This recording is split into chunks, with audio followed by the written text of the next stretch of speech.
Hello, welcome to Gardener's World. Now, September for me is above all the month of the pear. And pears, unlike apples, have a fairly short season.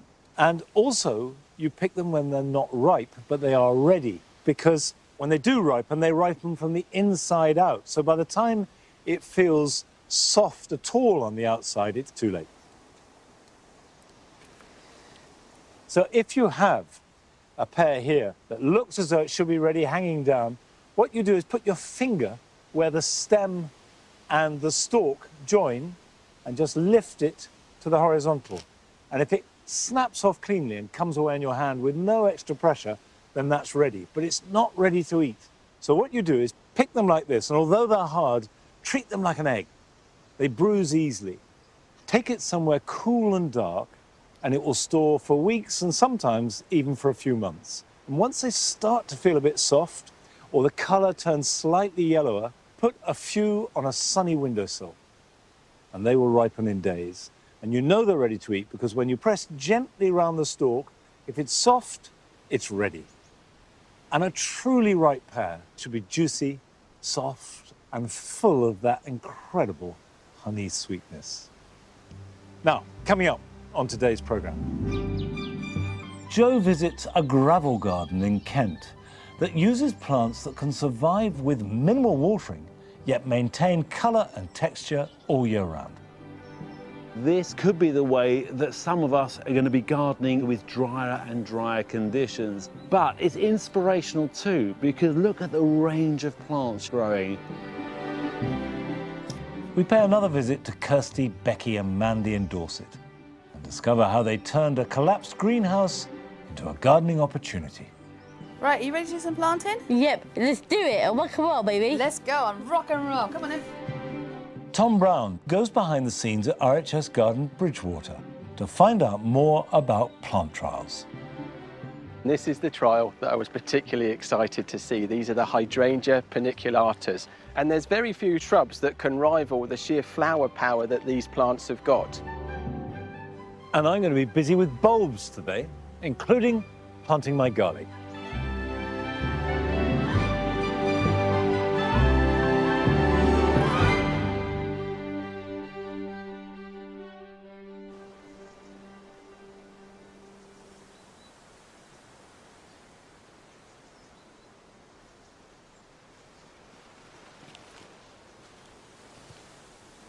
This is the bog border, which is set in the damp garden. And it's called the damp garden because when we have a flood, this is the first place to go underwater.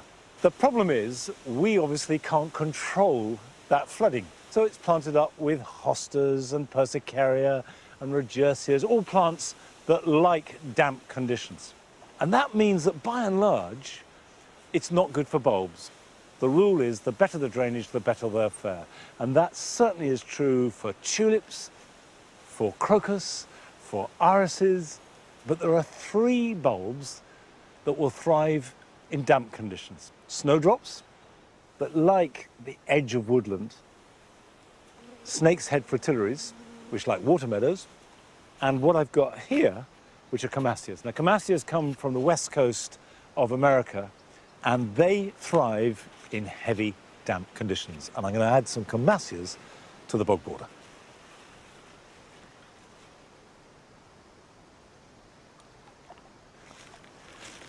Now, this obviously is the best time to be planting spring bulbs of any kind, but you can delay it into November. Now, I'm putting these in the border, in amongst the plants, but camassias are fairly big, robust plants. And for that reason, I really wouldn't advise putting them in what one might call a normal border. So my advice is plant camassias in grass or where they have other plants around them that are equally robust, like the plants here in this bog border. But having said that, you plant them like any other bulb. Make a hole, stick them in, and just cover it over. You can use a bulb planter if you like. And of course that takes out a plug, which is nice and neat.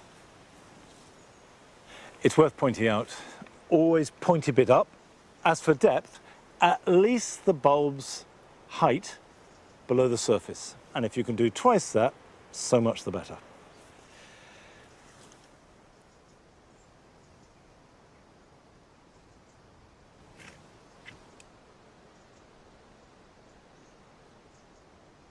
The thing about any spring bulb, and camassias tend to flower early May, is that they will be at their best when much else is only just coming into being.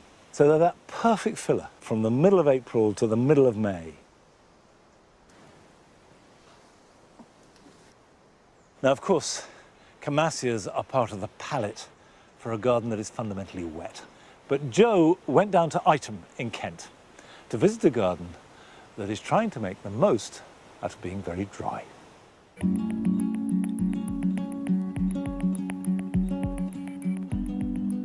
Our summers have been getting drier and drier, and we're all having to adapt to these new conditions.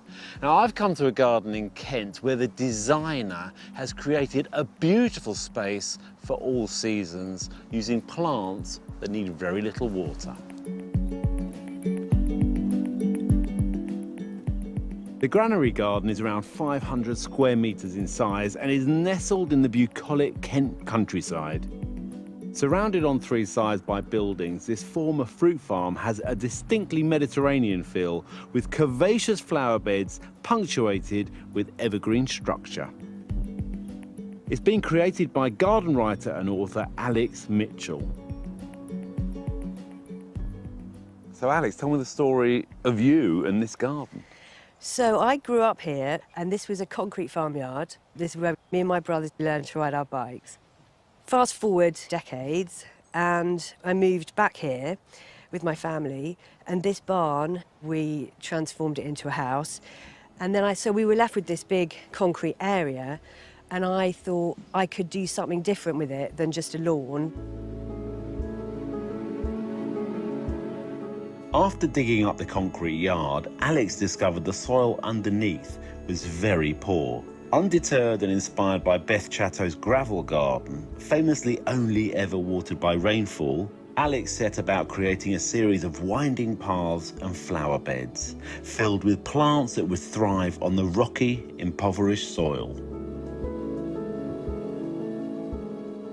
So your garden's got all the plants that are sort of adapted for drought, sun, heat, they can cope with all. I mean, here's a good example in this bed. Yes, we've got Santolina and Helianthemum. Both of those have quite small leaves because a lot of plants that like dry conditions have adapted to having needle-like leaves, like the rosemary as well. Yeah. And so I think I try and break that up a bit with some bigger leaves. So when the verbascum self-seed, I like that because they've got such massive leaves. But yeah, because here you've got the greys and the silvers and the greens and the euphorbia at the back Which there is that as kind well. of bluey green. Yeah.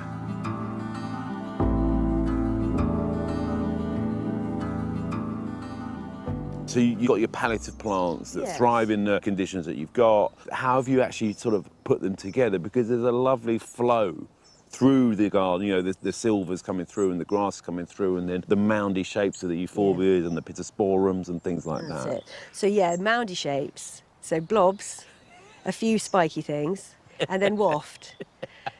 That's my basic idea. So you've got the blobby shape, so you've got rosemary, Lotus hirsutus, Yes.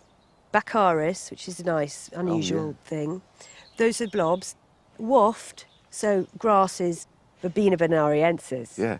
Also, I would say the rose campion, brilliant, self-seeds everywhere. You get the beautiful, really deep pink, which really shines out with the silver leaves. And then the spikes, the Irish yews. You should be a garden design tutor. I mean, it's that simple. There are so many eye-catching plant combinations in this garden which are repeated throughout. It's a simple design trick that Alex has used brilliantly to create structure, flow and harmony. And is it a garden for all seasons? It is. I mean, it takes a while to get going. It's probably the worst time is early spring, actually, when it can look a bit bare because I cut all the grasses back and then it's a bit bare. But by midsummer, sort of from about July to September, it just goes like, you know, that's its highlight. But of course, with all the grasses and the evergreens, there's a lot of structure over winter. I love these seed heads. I mean, the phlomis is beautiful, and these echinops as well. It's a whole new way to garden, isn't it? We now love plants in decay. We leave them through the winter. When they get frosted and backlit, I bet they look fantastic from inside the house. And the goldfinches really like the phlomis. I love the way you've got the 3 sort of pom-poms. But also, I mean, you've also, for biodiversity and nature, you know, it gives cover, doesn't it? But the melianthus, I love the melianthus there as well, another glaucous leaf, but what a beautiful leaf. And the peanut butter plant, isn't it? So, you know, it actually smells of peanut butter. How do you see this garden developing in the future? Where do you see it going? Do you have any big plans for it? No, I'm going to leave it now. I'm done. It's like, not done, but I'm happy, you know, and it will gradually change. Things will die and I'll replace them. I sort of feel like it's reached a maturity now, so it's kind of got its own momentum and it can kind of keep going. And even the shrubs are sort of layering themselves. So the Santalinas, the original ones, kind of died off, but it's made a baby. And that one I can encourage. And I quite like that because it means the garden sort of develops, but it's of itself. Yeah. So I don't really buy that many new It's sort of plants. self-perpetuating. Exactly, but in a way that suits it, Yeah. which means it's less needing me.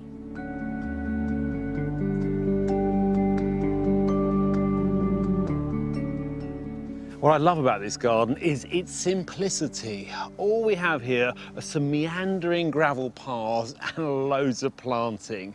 And Alex has got a brilliant eye for composition, but she doesn't rely on flower colour. She's really looking at the form, the shapes and the textures of plants and combining those together, and their varying heights too. If you turn this whole composition into a black and white image, you can see it for what it is. You forget about the colours and you look at the shapes of the plants. And that's what makes this garden so three-dimensional and immersive. It's fabulous.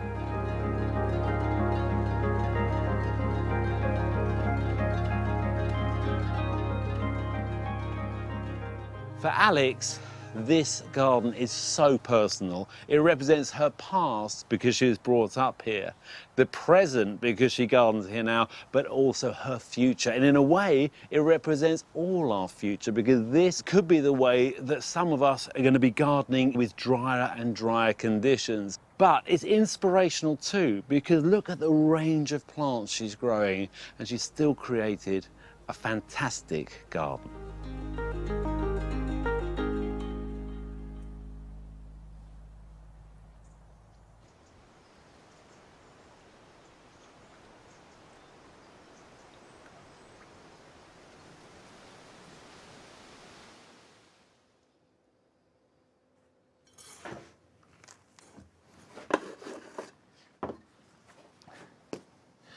That style of gardening does look great, and it's obviously much more possible if you've got good drainage. But the thing that I think is tricky is balancing that with the other extremes of weather we're getting, which is much wetter and occasionally much colder weather too. And to make a garden that can adapt to all extremes is really tricky. Now, I'm sowing some seeds. What I've got here are some seeds left over. We've all got that at this time of year. There are seeds that we wanted to sow in spring, we intended to with best intentions, and we didn't for whatever reason. But some of them can be sown now. And I've got some ammi here. September is a really good time to sow ammi because it's a plant that is slow to germinate and the seedlings are slow to grow. So if you give them lots of time, when you plant them out, which will be next April or May, there'll be nice, strong plants that will grow quickly and really perform best. So it's very late, but if you've got a packet of seeds like I have, then now you could use them up. Now, they're very small seeds. Actually, I've got some Ammi Majus. This is seed I've collected. Ammi Majus has a slightly flatter umbellifer. It looks fantastic. And I will sow some of those, but I'm going to sow Ammi Visnaga now. It serves us better here. It grows stronger and the flowers last longer. So, got seed compost. Each one of these, of course, hopefully will make a plant. So sprinkle thinly as you can. I always press down. It ensures there's good contact between the seed and the compost. And then I will cover that very lightly. Now I'm going to use just a handful of vermiculite, but a thin layer of compost will do the job just as well. These then can go somewhere where they are protected from the worst of hot sun and the worst of the rain. A windowsill is ideal, or a cool greenhouse. And then they can be pricked out next spring, grown on, planted out next April or May, and you will have a fantastic display reaching deep into summer. It's time now to visit one of your gardens, and this one is in Northern Ireland. My name's Colin Agnew from Ballymena in County Antrim, and you're very welcome to the Rustic Garden.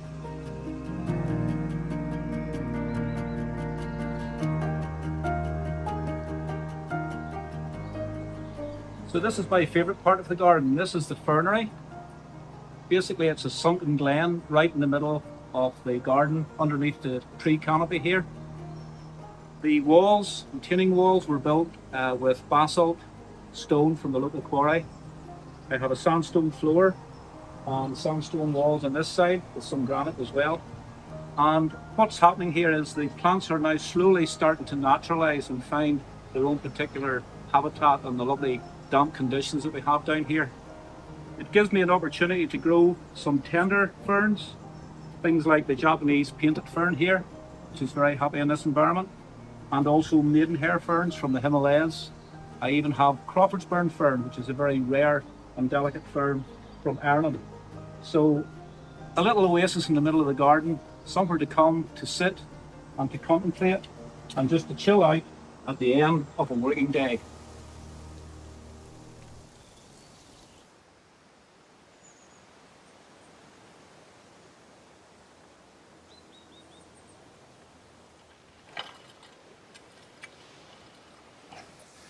You don't often see a fernery nowadays, so thank you for sharing that with us, Colin. Now, I'm preparing the ground for planting garlic. This plot in the vegetable garden had courgettes and sweet corn all summer.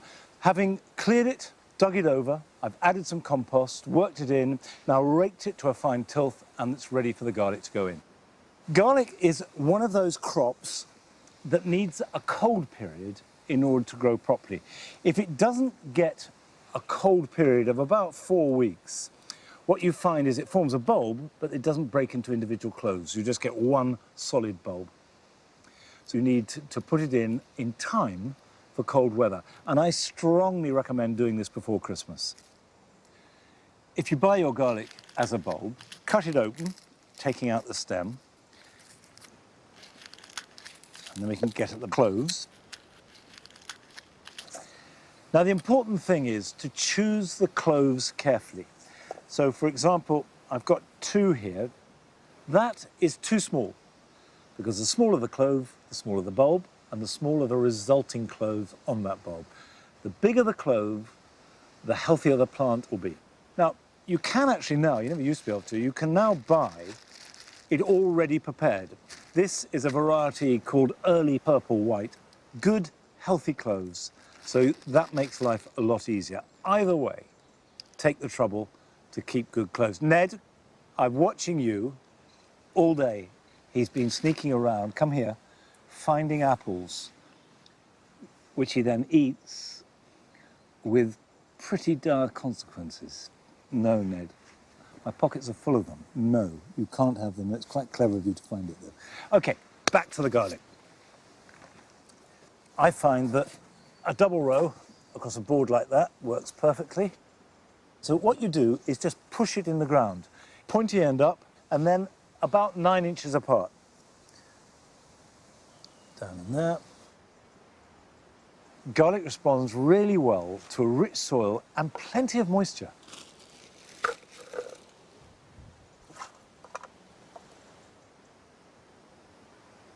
You should start to see shoots of garlic somewhere between 4 and 8 weeks after you plant them, depending on the varieties.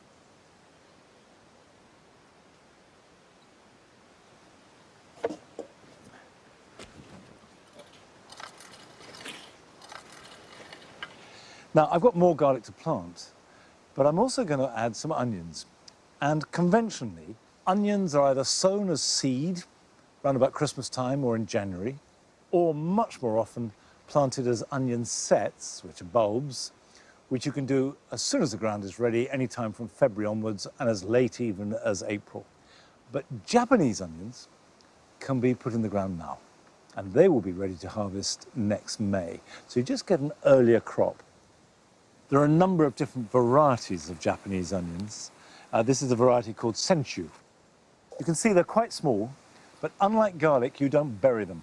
You just push them gently into the ground so the tops are visible. These are pretty trouble-free, but you might find that birds pull them out the ground. So it's a good idea to cover them with something. It could be fleece, it could be chicken wire, it could be netting, just to keep the birds off them for the first month or so. Once they've sprouted and they've got roots to anchor them, they should be okay. Now, I've been growing vegetables all my life, strongly influenced by the way that I was taught in the 60s and 70s, which I guess is old school and fairly conventional. But we went to Watford to visit a garden where they are growing fine food under a rather different system.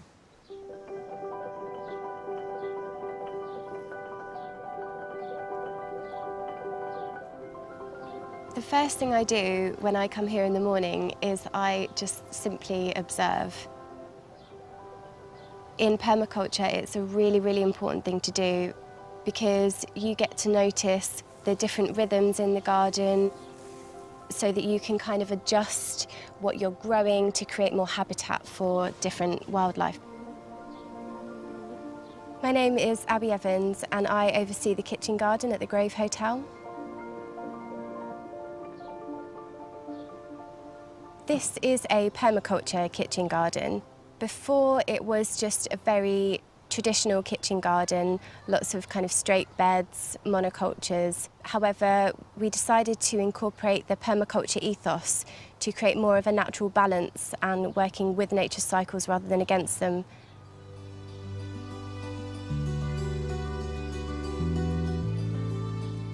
We grow a mixture of ornamentals, wildflowers and edibles. I think when you look to nature and how the natural rhythms work, not everything is edible and not everything is kind of for us, but everything does have a purpose. You don't necessarily have to have a specific place in your garden just to grow vegetables. In this bed, you're looking at a mixture of different kales and brassicas, and there's some lettuces as well. So the reason they're planted here amongst all the ornamentals is that they provide some shade for the brassicas because they don't like direct sun. So it creates like a little microclimate within your ornamental garden.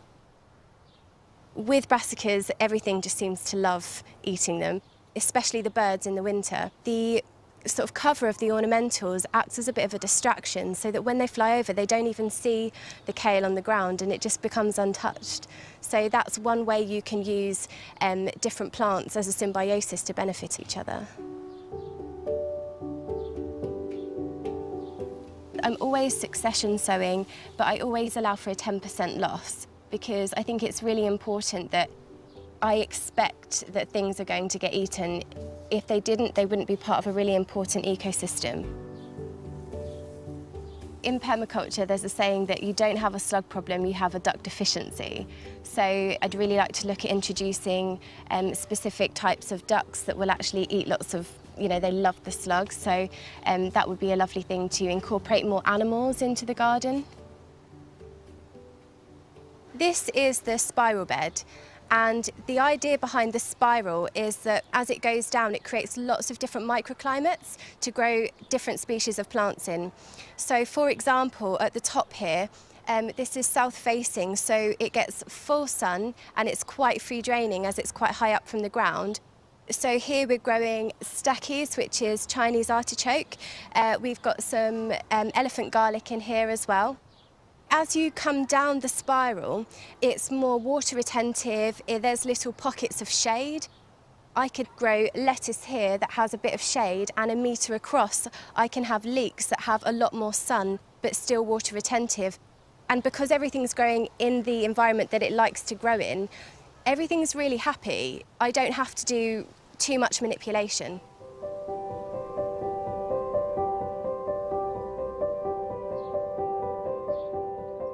In permaculture, there's this idea that you work with succession in layers and succession in time. So, for example, with the layering, you would have your trees, your tree canopy, you'd then have your kind of mid-layer, which is like your shrubs, and then you'd have your kind of ground cover, and then you've also got the layers beneath the soil as well. So this is a really good example here. We have celeriac, which is really shallow rooted, and then we have borage, which has really long tap roots. And they work in a symbiosis with each other rather than actually competing for the nutrients in the soil. The leaves can be used of the celeriac as well as the bulb, and also the borage flowers here can be used as an edible garnish. And of course, it's just a magnet for the bees and other pollinating insects.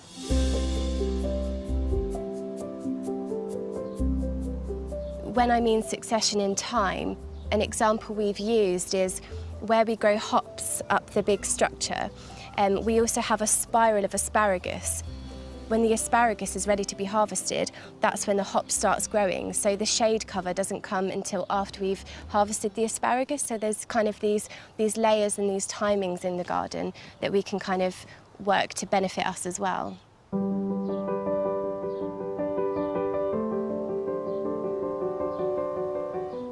I think that permaculture really can be in any space that you have. It's really just the ethos of bringing in more wildlife, creating a balance, and that can be established in a tiny garden to a really huge scale. Growing up, I never had a garden, so we spent most of our time outside. So I was always in nature, observing the natural rhythms. It's not necessarily about rewilding a garden and just letting it do its thing. You know, I do think that we have a part to play as well, and I just think it's really important to tread as lightly as possible. And that's why I love permaculture. It's just one of many solutions to just be a bit more gentle with the earth.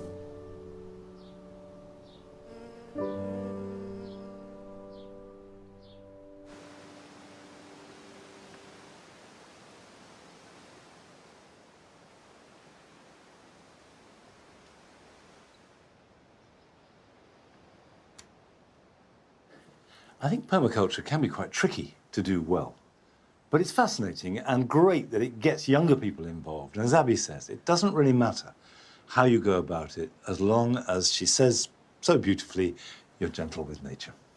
Now, these grapes were infested with wasps throughout all of August and quite a lot of this month.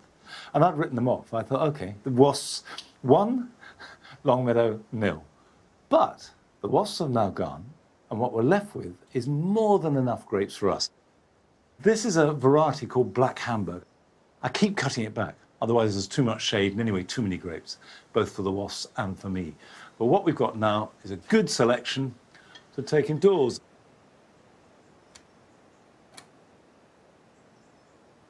I'll be harvesting these well into October, and this will be pruned hard in January. Now, still to come on today's programme. Tom Brown has been to RHS Garden Bridgewater to find out how plants earn an award of garden merit. They're looking for 4 sets of criteria. The first one is habit, so the way the plant holds its stems. Now, these 3 shrubs have been pruned quite hard for the last couple of years, so we've got relatively soft growth, but this hydrangea is coping really well by holding its stems upright. And we drop in on Mandy, Becky and Kirsty in Dorset to catch up on an exciting new project that transforms another area of their garden. So Kirsty, oh wow, what do you think of that then? Wicked, man. Wicked, man, I'm loving it. Do you like it? Yep.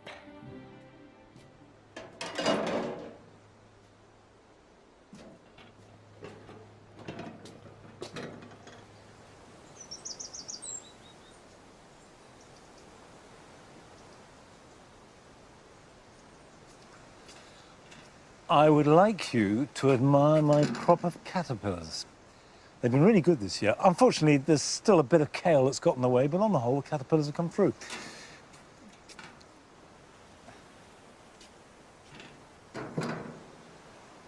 Now, not a caterpillar in sight here, but this is a block of foxgloves.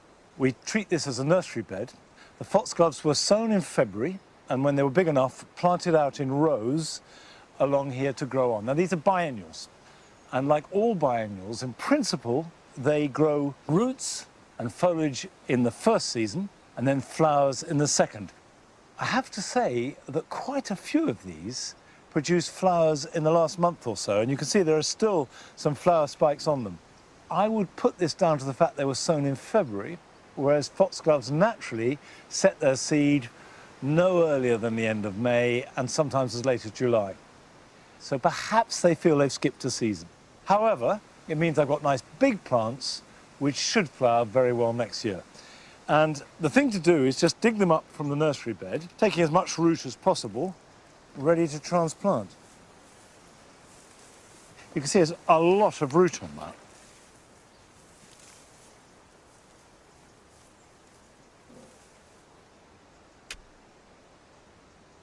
Ned thinks of apples as an edible ball.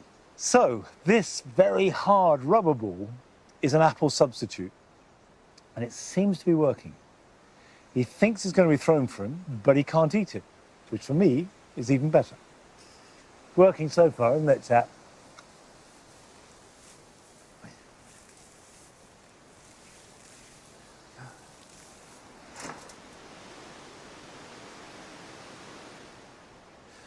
Come on, you.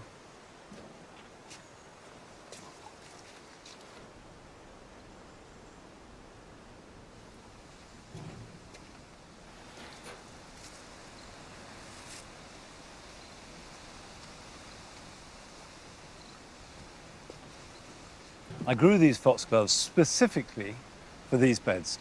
So I will just dot them around where there are gaps. One there, one here, and I'll plant them in.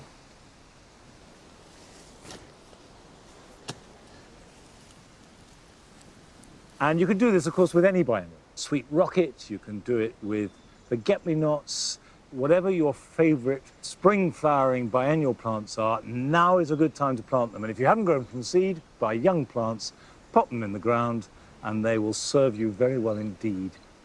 Now, something like a foxglove is pretty reliable. But there are plants, and I'm sure we've all come across this, that you would love to grow, but somehow it never seems to perform as you feel it should. And this is why the RHS runs plant trials right across the whole spectrum, as much as anything else, to find out which are the most garden-worthy plants, the ones that will do their best for most of us most of the time. And Tom Brown, head gardener at West Dean, has been to RHS Garden Bridgewater to find out how those trials are run.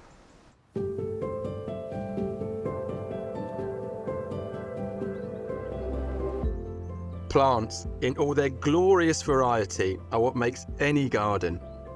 So it's vital that we know which ones we can rely on to perform when we bring them home from the garden centre or the nursery. And this is where trials come in. Having run many myself, it's something that I'm passionate about, and it's why I'm here today. As well as creating beautiful gardens for us to visit, a lot of the RHS's work involves trialling plants, finding out which plants will thrive in our gardens, which ones we can invest our time, our hopes, and our hard-earned money into as well. Plant trials are held at sites all around the country. Here at Bridgewater, heleniums, climbing French beans, spinach, and chilies are all being trialled. The trials will last for between 1 and 3 years, and only then can the big decision be made. Which of these plants will be awarded the coveted Award of Garden Merit, a seal of approval that a plant will perform reliably in our gardens? And this is the trial that I was particularly excited to see. These are the Hydrangea paniculatas. They're a beautiful shrub and absolutely one of my favourites. And there's very few shrubs that can rival the sheer flower power that these plants have got. New introductions hoping to gain that prestigious Award of Garden Merit vie with established winners, being tested against this next generation. As part of the strictly controlled trial conditions, 3 plants of each cultivar are grown. So how exactly are these contenders going to be judged? They're looking for 4 sets of criteria. The first one is habit, so the way the plant holds its stems. Now, these 3 shrubs have been pruned quite hard for the last couple of years, so we've got relatively soft growth, but this hydrangea is coping really well by holding its stems upright, which is a great sign. The second thing that they'll be looking for is the flower, the shape of the flower, the size of the flower, and this hydrangea's got a beautiful sort of two-tone effect to it, which I think the judges will be very keen on. Thirdly, they're looking at distinctiveness. Now, if you were to hold one of these panicles up, could you tell that that was that particular cultivar? So is it distinct from all these others that we're surrounded by? Fourthly, we're looking at pruning, and this is where it gets a bit interesting. With these 3 plants, they're going to be pruned differently in the spring of next year. So the shrub to my left is going to be pruned hard in the way it has been pruned for the last couple of years. The middle plant will be pruned about halfway back, and then the third plant will be simply dead-headed. So what will happen is a fascinating sort of flowering pattern of having the one at the back flowering early with lots of small flowers, the one in the middle flowering slightly later with ever so slightly bigger flowers, and then the third is going to flower last of all, but those flowers are going to be huge and full of impact. Each cultivar will be managed in exactly the same way during the trial, whether it's a new introduction or an old stalwart like Hydrangea Limelight, a previous AGM winner that's being retrialled. Now, Limelight, to my mind, is worthy of that Award of Garden Merit because it's standing up, we've got some amazing flowers here, and it's very distinct. Over my shoulder in the distance there is a far more traditional Hydrangea paniculata with far more open heads, and I've just been absolutely blown away by the amount of pollinators and bees that have been working those flowers, and to me, that kind of hydrangea will probably be more in keeping with a more naturalistic planting scheme. But what matters for now is making sure that the trial is a level playing field. And this means ensuring the plants are all kept under exactly the same optimum conditions, which with hydrangeas means a deep mulch and plenty of hydration. But how do those plants make the leap from the trials field into our garden? Here we've got Hydrangea Limelight, and it's performing beautifully in this border situation. And what's really exciting about this particular part of the garden is we've got 2 Award of Garden Merit winners next to each other, and this beautiful Millennia is working so well with this hydrangea. And just a simple plant association with 2 award winners can create a really special moment in the garden. With climate change though, there's another leap our plants are having to make. And at Westdean, where I'm head gardener, we're testing our plants' ability to thrive in these more extreme conditions. And it's something that Joe Parr, the horticulturist in charge of Bridgewater's Paradise Garden, is engaged with too. So Joe, we're in the Paradise Garden, which I think is absolutely beautiful, by the way. And we've been looking at some of the trials, but when it comes to gardening, it's got a bit more extreme over the last few years. What sort of challenges have you been facing? So particularly in this past year, we've faced extreme prolonged frost that went on for quite a while. So quite a few plants suffered, things like the Beschneria, which is native to Mexico, Osmanthus, native to Australia. These plants are sort of hardy to about -5, but this year they just suffered and rotted off. It certainly begs the question when it comes to trialling plants. Do we need to look at these more sort of extreme conditions to maybe get the kind of plants that we can then use in our gardens? Yeah, I think when you look at what the climatologists are predicting, that we'll have sort of a climate similar to Barcelona by 2050, I think we need to look into changing the planting palettes that we do use and seeing what plants are more tolerant to certain conditions. I mean, we found the Nephofia this year performed really well in the more moist conditions. Likewise, the Perovskias enjoyed the dry conditions, and they look really good with all the ornamental grasses. Yeah, and I think the community of plants that you've got here allows some of those successes and failures without being too detrimental to the final display. Yeah, you've got ones with the deeper taproot that can reach further down into the beds and get that moisture. And there's ones like the thyme with shallower roots that can have the moisture from the top of the bed.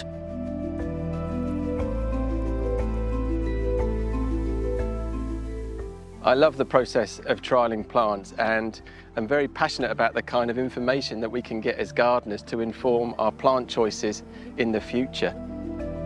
And hopefully the experiments that gardens like Bridgewater are making right now mean that there'll continue to be a supply of garden-worthy plants to enrich our lives.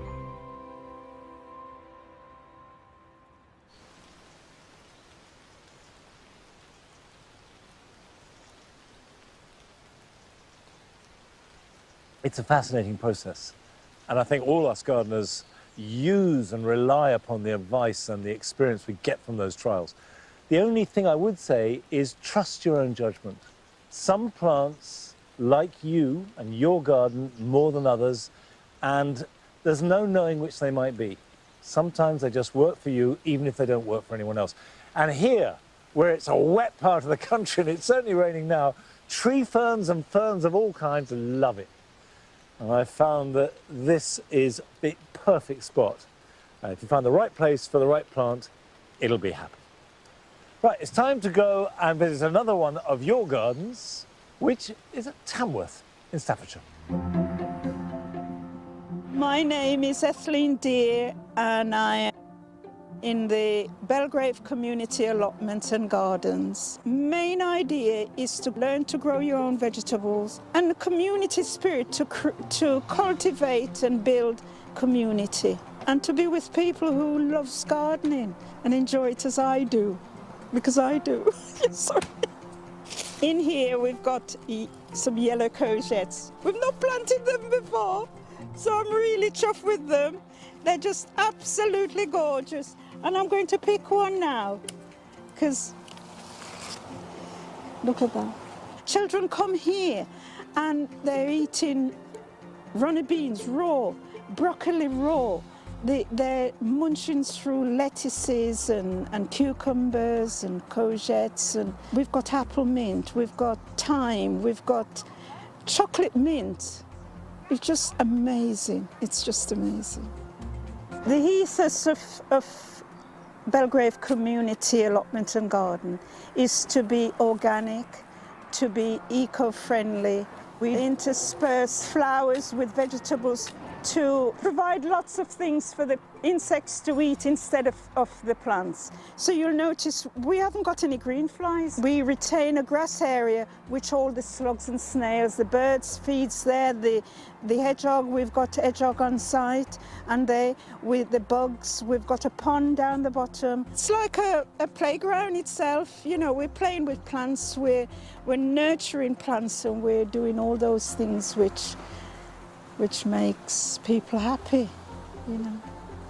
Yeah, we're nurturing ourselves as well as the earth.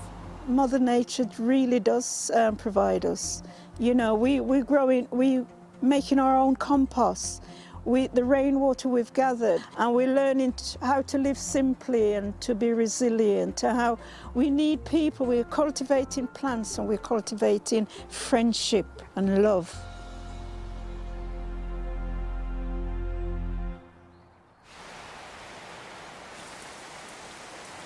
Get in the dry. Come on. Come on, dogs. Come on. Right. A bit of dry. Thanks, Etheline. That's really good to see. And you're completely right. We're not just growing plants. Gardening is so much more than that. We're growing people, we're growing communities, we're growing love, we're nurturing each other. And we sort of all know it, but it's worth saying again and again. Now, at this time of year, bulb planting is the key job. And one of my favourites are the early irises. Of all the spring bulbs, these have the most intense colour. They'll start flowering in February and go on into March. But they're small, they're intense, and if you've got small containers, they're perfect. I like to grow them in little pots like this, or little pans. This is a very small pan, and pans come in different sizes, but absolutely ideal for bulbs. Now, I've got some grit here, because iris, like most spring bulbs, really thrive on good drainage. So if I've got that much grit, I will be adding the same amount of compost. So about that sort of ratio, and then mix them in together.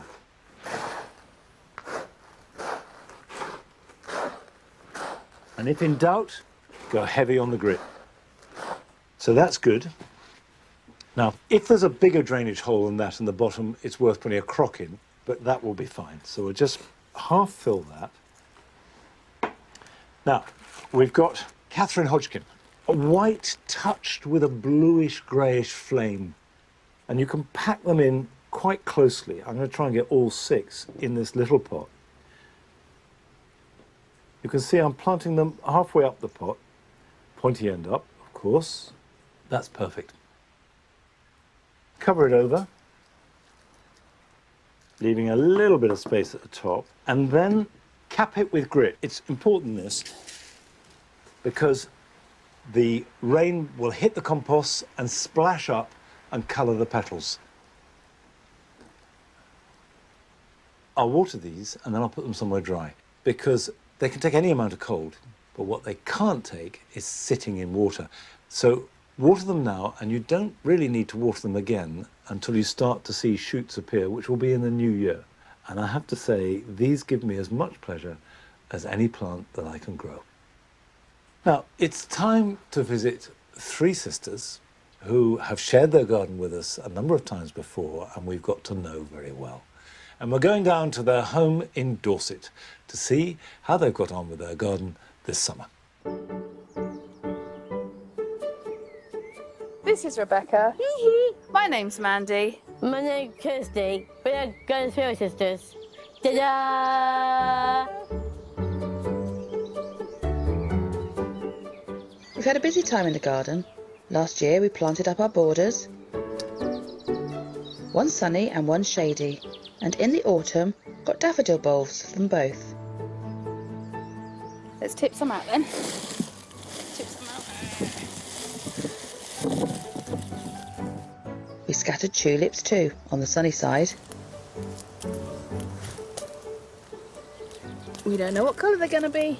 I don't know. We don't know, do we? Because we've mixed them all up.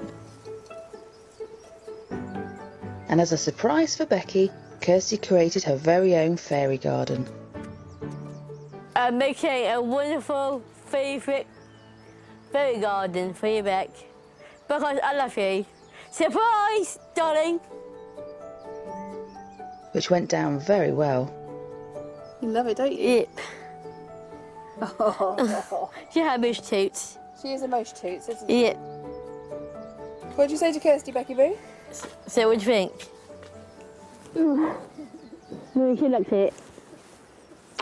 I love you. Yeah, I love you too. Job well done. And do it for you, Beck.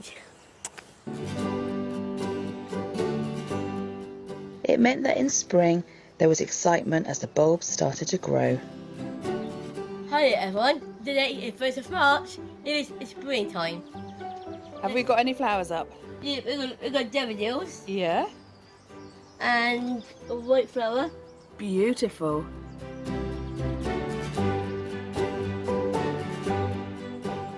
And the tulips in the beds and planters sprouted merrily. So we've got bulbs coming up. We got bulbs coming out. And that's growing. And that's good growing. That looks like a tulip bulb, doesn't it? Yeah, tulip bulb. They put on a fabulous long display, but within our family a lot has changed. It's been quite a year, hasn't it? Mm-hmm.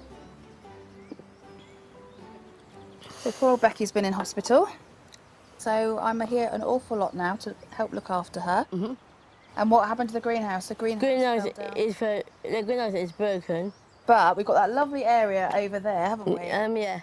And because I'm here more often now, I want to bring some of my furniture up Mm-hmm. and put it in that area so that we can sit out there at the end of the day and just enjoy ourselves. Yep. Yeah, and hopefully bring Becky up there in her chair. Yep. Yeah, I will make her happy and bless her. So, to make it prettier, we got our friend Paul to paint the back wall. With some help, Kirsty tackled some pallets, and they've been attached to the wall with wires around them for climbers to grow up. We can have a living wall. Ta-da! We wanted some plants that looked after themselves, and alpines and succulents do really well here and don't need to come in over winter. So we've had help to choose them and others. What's this one called? This is Pisidium Hammerling. Penicetum Pisidium Hammerling. And look at these, your favourite colour. The purple flower. So we've chosen plants, haven't we? That don't need much watering. Mind you, who does all the watering in our house? Me, on evenings, a bit of fresh air. They water plants, like a high hydration. Cool. Right, are you ready to do some planting? Yep, let's do it. Rock and roll, baby. Let's go on rock and roll. Come on in. The pallets have drainage holes in the bottom and then a layer of weed-proof membrane. They're like little blankets for the wood, aren't they? Yeah, they're your blankets in the woods. Then, as alpines and succulents like free-draining compost, there's lots of grit to add. Yay, keep going. It's like doing a Christmas cake.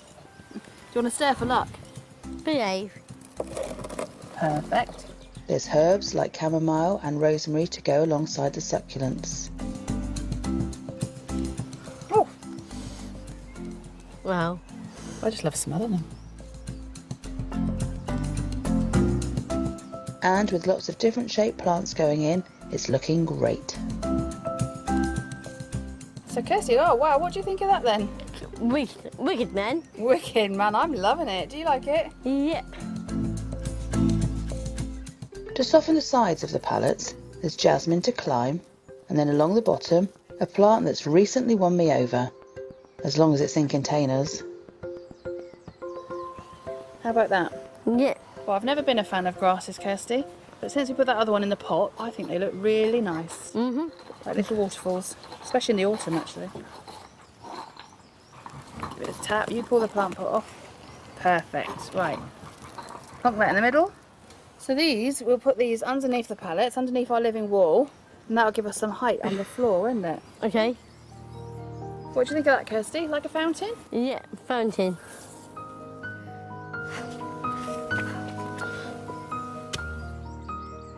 And then, with the furniture I've brought from home, it's time to relish the spot. And our garden.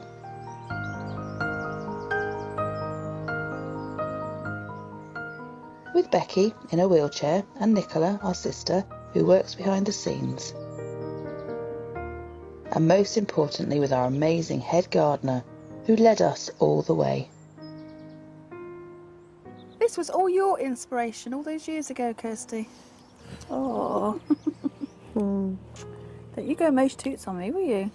Nicola's been doing all the cups of coffees and all the bits behind the scenes, and I've been your runner, haven't I? Yeah. And you have been head gardener Monty Don Jr. Well done, Curl. Thank you.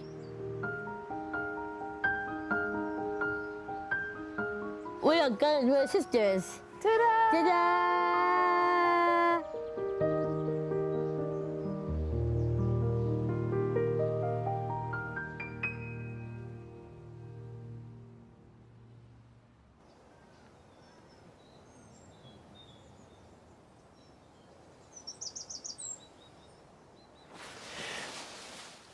Well, it's lovely to see the sisters in their garden again, and also how they're adapting, like we all have to do, to change. Some good, some we want, some not so good, but making something special out of it and clearly loving every aspect of it.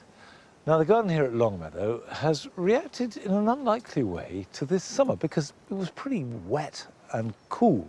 So, for example, all the sunflowers in their various forms, the helianthus, which is the perpetual sunflower, the annual ones that we're used to, and particularly the Mexican sunflower, the tithonia, have grown monstrous. I've never seen tithonias anything like as big as the ones that we've got now, with flowers 12, 13 foot tall. Incredible.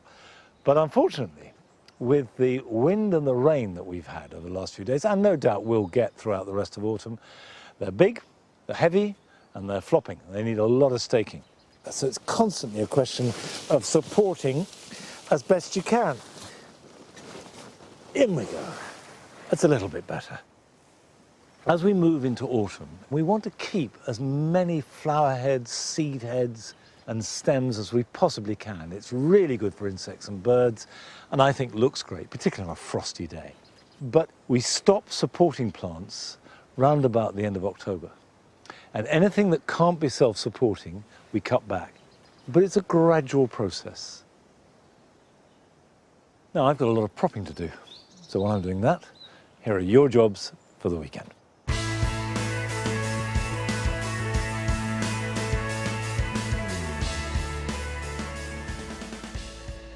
It's a good idea to cut back shrub roses now.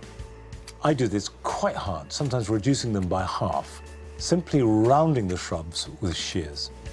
Apart from anything else, this reduces the chances of wind catching long shoots and therefore damaging the roots. And then you can go over them again if you want in the new year.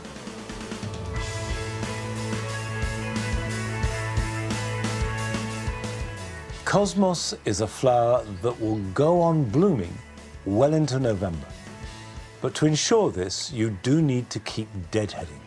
Don't just cut off the spent flower heads, but go right down to either the next bud or leaf, however long the stem is. And if you do this daily, it'll go on producing masses of fresh flowers.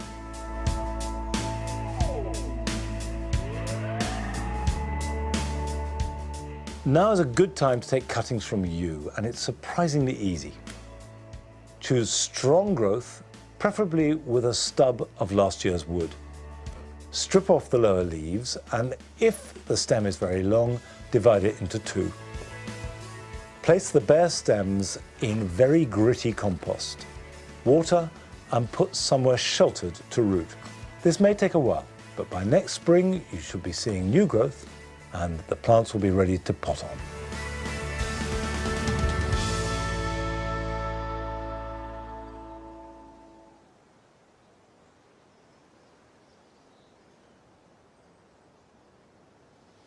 Either side of the mound this spring I planted up bananas, gingers, cannas, we've added in tithonias, and normally they'd be in the dual garden.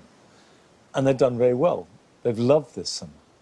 They look good, I think, from the outside. They look great from the inside, too. It's great seeing these views through the windows of lush green leaves from the bananas and the flowering spikes of the gingers and the cannas.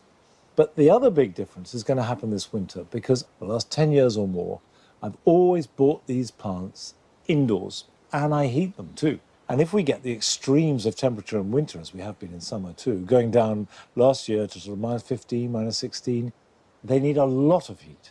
So I'm not going to do that. I'm going to leave them where they are.